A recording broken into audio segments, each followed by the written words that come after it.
இன்றைய இன்றைய ஜீவ ஜீவ அப்பம் அப்பம் தேவனுடைய வார்த்தையானது ஜீவனும் வல்லமையும் உள்ளதாயும் இருபுறமும் கருக்குள்ள எந்த பட்டயத்திலும் கருக்கானதாயும் ஆத்மாவையும் ஆவியையும் கணுக்களையும் ஊனையும் பிரிக்கத்தக்கதாக உருவ குத்துகிறதாயும் இருதயத்தின் நினைவுகளையும் யோசனைகளையும் வகையறுக்கிறதாயும் இருக்கிறது.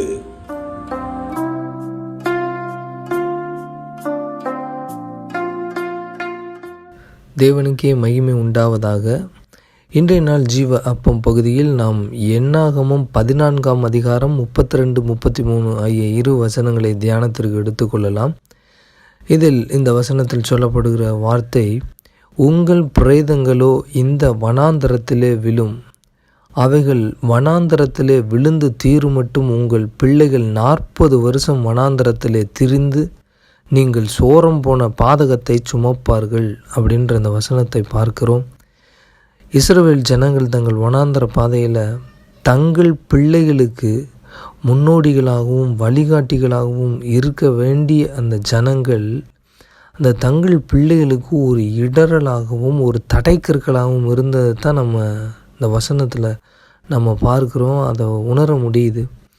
இன்றைக்கும் இந்த உலகத்தில் இருக்கிற அநேக பெற்றோர்கள் தங்கள் பிள்ளைகளை சரீரத்தில் நல்ல ஆரோக்கியமுடையவர்களாய் வளர்ப்பதிலும் அதே வேளையில் கல்வியில் மிகவும் தேர்ந்தவர்களாய் தங்களுடைய எதிர்கால வாழ்க்கைக்கு அவர்கள் திட்டமிட்ட பயங்கரமான படிப்புகளெல்லாம் அவர்களுக்கு கொடுத்து கல்வியில் சிறக்க வைக்கணும்னு சொல்லி அவர்கள் படுகிற பிரயாசங்களை எல்லாம் நாம் பார்க்கிறோம்.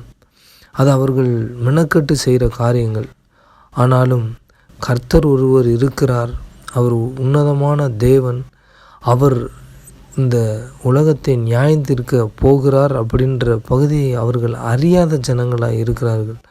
தங்களுடைய பிள்ளைகளுக்கு பெற்றோர்களுடைய மிகப்பெரிய கடமை அவர்களை நல்ல வேலை சம்பளம் வாங்கி வாழத்தக்கதாக அவங்கள மாற்றி கொண்டு வரணும், அவர்களுக்கு அதை செய்யணும்னு அவர்கள் பயங்கர முயற்சி எடுக்கிறத நம்ம பார்க்குறோம். இன்றைக்கி இதை நம்ம பார்க்கும்போது கிறிஸ்தவர்களாகிய நாம் நம்மளுடைய பிள்ளைகளுக்கு எது முதல் தரமான வாழ்க்கை, எதுக்கு அவர்கள் முக்கியமாக இம்பார்ட்டன்ஸ் கொடுக்கணும் அப்படின்றத சொல்லித்தரதில் எவ்வளவாய் நாம் வழி தவறி இருக்கிறோம், ஒரு கெட்ட முன்மாதிரியாக இருக்கிறோம் அப்படிங்கிறத நாம் சிந்தித்து பார்க்கணும். இதனால் இன்றைக்கி அநேக கிறிஸ்தவ குடும்பங்களில் இருக்கக்கூடிய பிள்ளைகள் மிகவும் தாறுமாறான வழிகளில் போய்கிட்டு இருக்காங்க. இதில் நம்ம லூக்கா 1ஆம் அதிகாரம் 17ஆம் வசனத்தில் பார்த்தோம்னா, பிதாக்களுடைய இருதயங்களை பிள்ளைகளிடத்திற்கும் கீழ்ப்படியாதவர்களை நீதிமான்களுடைய ஞானத்திற்கும் திருப்பி உத்தமமான ஜனத்தை கர்த்தருக்கு ஆயத்தப்படுத்தும்படியாக அவன் எலியாவின் ஆவியும் பலமும் உடையவனாய் அவருக்கு முன்னே நடப்பான் என்றான். இது யோவான் ஸ்நானனுக்கு குறித்ததான ஒரு தீர்க்க தரிசனத்தின் வெளிப்பாடு. அவன் பிதாக்களுடைய இருதயங்களை பிள்ளைகளிடத்திற்கும் திருப்புகிற ஒரு ஆவியுடையவனாய் அவன் வருவான்னு முன் சொல்லப்பட்ட தீர்க்க தரிசன வார்த்தை. இன்றைக்கும் பிதாக்களாக்கி நம்முடைய இருதயம் பிள்ளைகளிடத்திற்கு திருப்பப்படணும்.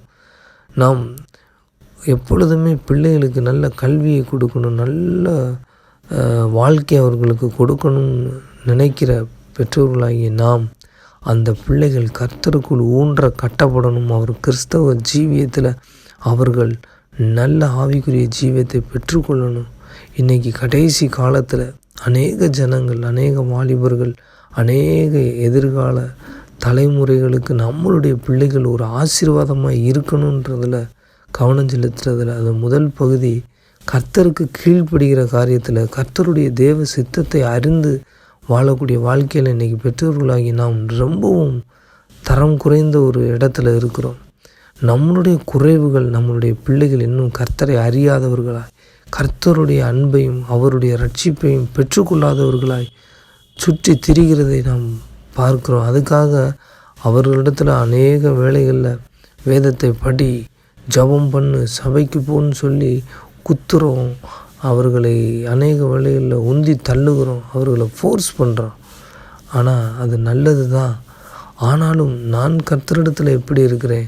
என்னுடைய அநியாயம், என்னுடைய அக்கிரமம், என்னுடைய கீழ்ப்படியாமை, என்னுடைய போராட்ட குணம், என்னுடைய அந்த கர்த்தருக்கு விரோதமாய் செயல்படக்கூடியதான ஆவி, இதெல்லாம் என் பிள்ளைகளுக்கு ஒரு பெரிய தடை என்பதை உணராமல் எது வரைக்கும் நாம் போகிறோமோ அது வரைக்கும் நம் பிள்ளைகள் இப்படி நம்மளுடைய சோரம் போன பாதகத்தை அவர்கள் சுமக்கும்படிக்கு நாம் இருந்து விடவே கூடாது.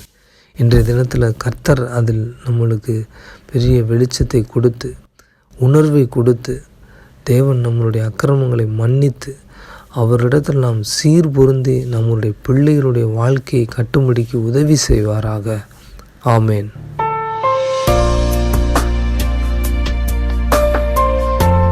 நம்முடைய பிள்ளைகள் கர்த்தருக்கு விரோதமாகவும் அவர் வழியை பின்பற்றாதவர்களாயும் இருப்பதைக் கண்டு மனம் கொதிக்கிற நாம், நம்முடைய வழிகள் கர்த்தருக்கு விரோதமாயும் அவரை பின்பற்றாததுமாயும் இருக்குமானால் அதை முதலில் சீராக்குவோம். கர்த்தர் நம்முடைய பிள்ளைகளின் வழியை சீராக்குவார்.